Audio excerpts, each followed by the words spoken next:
My wife grew up in a house where something terrible had happened.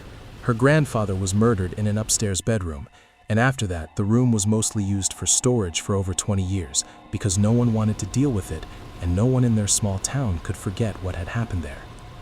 Her family never talked about it, and when we had kids, we never told them either.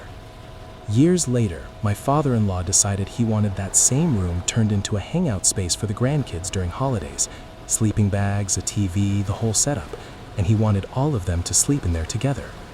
We didn't like it, but we stayed quiet because the subject was still painful.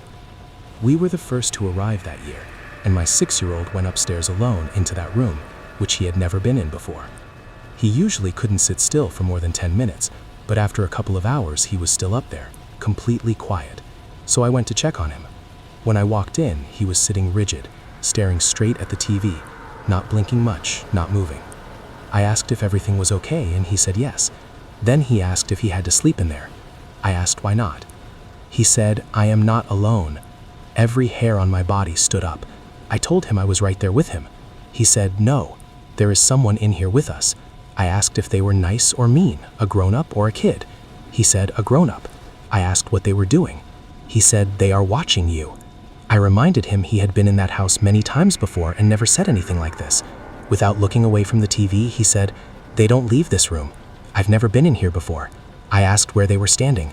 Still not turning his head, still staring forward, he lifted his arm and pointed to the far corner of the room. That corner, the exact corner where his great-grandfather had died decades earlier. He said, "They are standing over there. They don't move much." I told him he didn't have to stay in that room, and we never let him go back in there alone again.